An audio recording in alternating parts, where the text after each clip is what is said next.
All YouTubers do this. If you would please like and subscribe, and the reason is because the algorithm will just delete the channel off into the distance. So if you can like and subscribe and maybe comment on this video, it will help us keep up on YouTube. Thank you.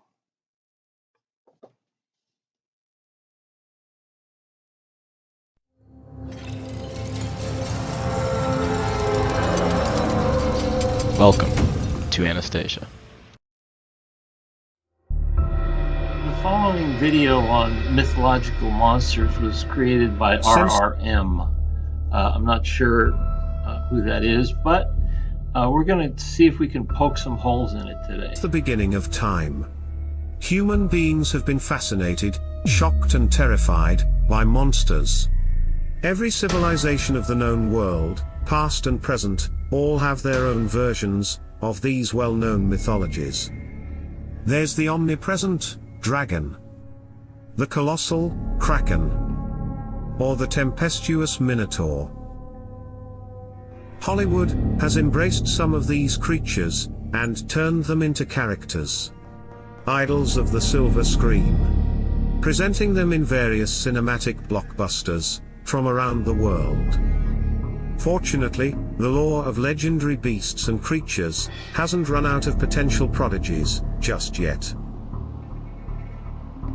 Here are 10 mythological monsters that have yet to take the center stage in popular culture, despite their frightfully monstrous credentials.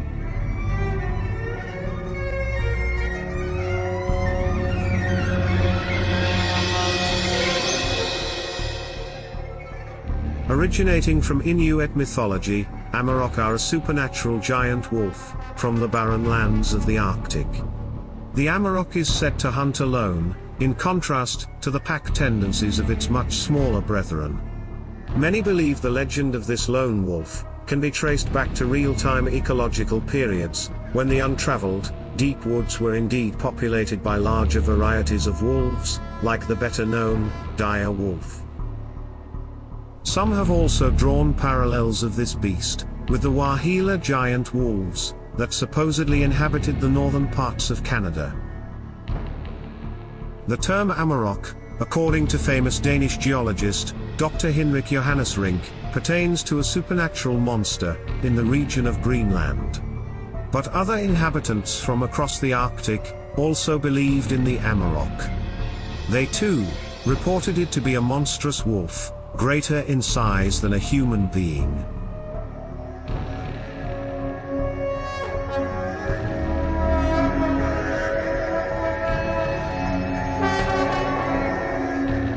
The Akarabu Milu is a creature with origins in Mesopotamian mythology, legend and folklore. Also known as the Scorpion Men, these beasts are mentioned in many myths written in the Akkadian language. The most famous descriptions being the Babylonian Epic of Gilgamesh. They were said to be guardians of the sun god Shamash, and could be found around the mysterious region of the Mashu Mountain, a great cedar mountain through which the hero king Gilgamesh famously passed. He tunneled through the mountain in an epic journey in search of the secret of eternal life. The Akarabu Milu are described with over-exaggerated proportions. Their heads so big that they touched the sky, and a mere glance from such a creature would surely result in death. However, quite paradoxically, they were also depicted as nominally benevolent beings, who warned travelers of any danger in their future journeys.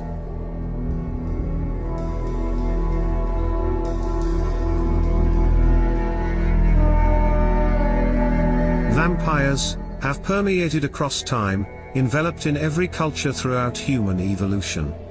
And the Mayan culture is no different. The Karmazots are the Mayan version of the iconic and dreaded vampire. This ancient legend shares many similarities with the well-known vampiric folklore of later eras. For example, the Karmazots have been described as a purely evil entity with the sole aim to cause terror. In fact, the legends speak of a ghastly tale. Mayan gods deliberately freeing the monster from its prison, for the sole purpose of destroying the entire race of Mayans. This act was intended to make way for a new order of humans. It was a devastatingly brutal punishment to the existing civilization. A punishment needed to quash any revolt by its subjects against the bloodthirsty divine will of the gods. Gods that demanded human sacrifices in return for protection.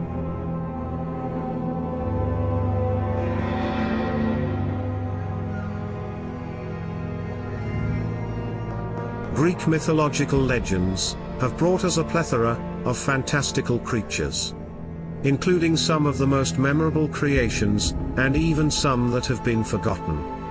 Among the less known is the enormous, 1-ton, Erymanthian boar. This beast, among others, has managed to elude references in popular culture for quite some time.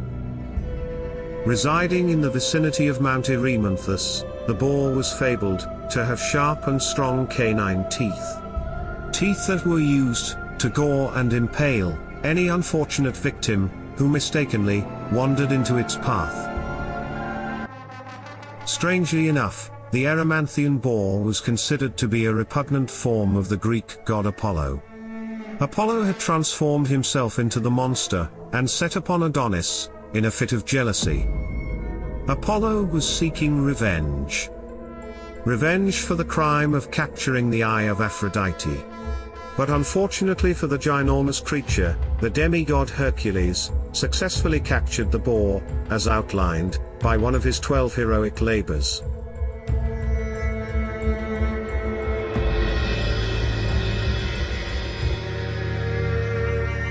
In the expansive landscape of evil monster mythology, exists a creature more monster than evil. Hailing from Indian mythology, the giant Gatotkacha was described as a humble and loyal character, only ever in battle, for righteous reasons. The Gatotkacha was most famously described in the world's longest-known epic poem, Mahabharata. His father, Bhim, was a great hero of this famous Sanskrit poem. And his mother was the fearsome Hidimbi, a Rakshasa, giantess. In Hindu mythology, a Rakshasa is a type of demon or goblin. They have the power to change their shape at will, and appear as animals, monsters, or in the case of the female demon, as beautiful women. With Rakshasa blood coursing through his veins, Gatotkacha was endowed with many magical powers. Powers that included the ability to glide through the air, and the capacity to turn into a monstrous giant.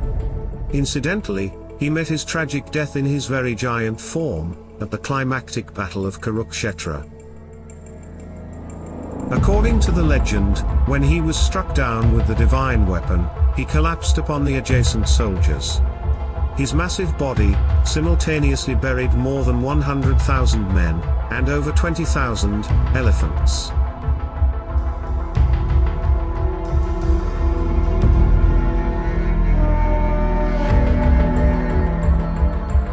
According to British legend, the Gog Magog was the last survivor of a mythical race of giants that ruled the island of Albion before the arrival of Brutus of Troy and his Trojan followers. The Gog Magog was a muscular humanoid giant, sometimes described as more than 14 feet tall, and of course, said to be descended from demons. The folklore maintains that the Gog Magog himself was hideously repulsive in nature. He was even known to drape himself in various animal skins to keep up his unpleasant and intimidating appearance. Unfortunately for the giant, despite having the strength of 20 men, he was not really known for his tactical abilities. And that, ultimately, caused his downfall, literally. While in a wrestling duel with the warrior Coinius, he was unceremoniously pushed off a steep cliff to his death.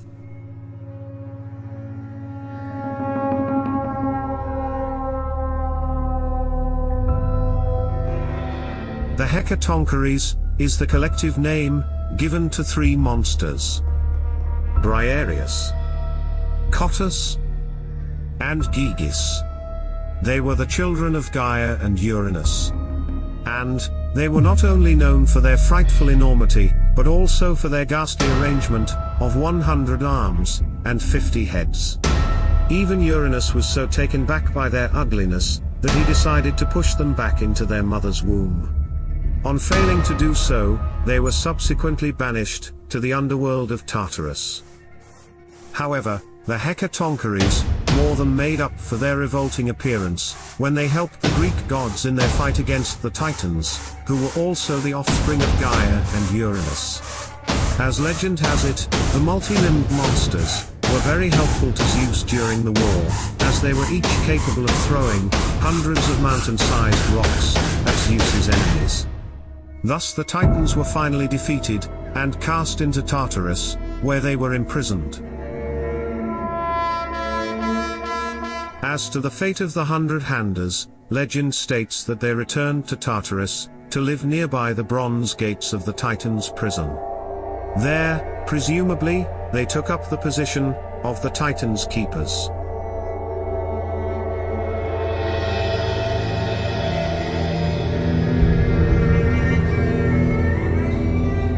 The Clod is a malicious spirit from Belgian folklore. Known for desolating parts of Belgium, the Netherlands and France, collectively called the Flemish region. The Clod is said to generally take the form of a winged black dog, with a blue flame flickering around it, like a deathly halo. Its wolfish nature has led many mythological enthusiasts to define the Clod as a werewolf, or even a manifestation of the devil himself. Almost impossible to detect, the original spirit has no clearly defined shape or form. Hence the Clod can take on a myriad of appearances, including that of a cat, a snake, a frog, a horse, and even as a tree or a shrub. And, as every respectable monster, the supernatural being also has the power of speed, helping in catching up with its prey. And the power of speech, aiding the creature in conversing and manipulating its victims.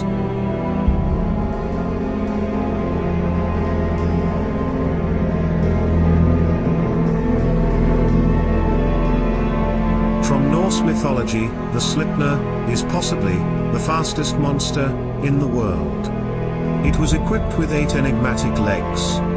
The long, powerful legs carried the enchanted gigantic horse across the land, sea, and even air. Of course, all of that speed was not just for bragging.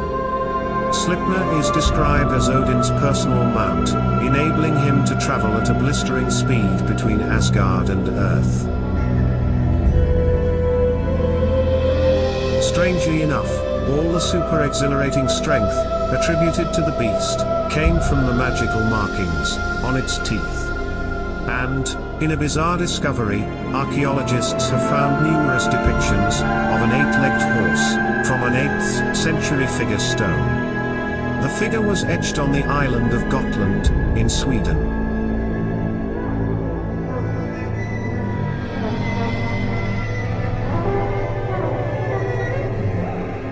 For our final entry, we have a marine-based monster from Native American mythology. The Ogopogo. A water serpent, with flippers along its flanks, and ominous horns atop its head. The Ogopogo is a crucial part of the folklore and traditions surrounding the Okanagan Lake, presently in British Columbia, Canada. The native tribes were said to have offered dead fish and live cattle as sacrificial offerings to the behemoth. Legend states that the Great Spirit demanded a sacrifice, so anytime anyone ventured onto the lake, they would have to bring with them a small animal to kill and drop into the lake. At some point within the last 100 years, belief in the water spirit transcended the supernatural realm, entering physical reality, and the Ogopogo was born. The serpent resides inside the dark caverns underneath the deep lake. The bones of its victims are said to be scattered around the shores of the monster island, sitting in the center of the lake. Some menacing descriptions of the monster even frightened the usually adventurous commuters from the early part of the 20th century. So much so, that they armed themselves with weapons, to defend against the monster, during every crossing.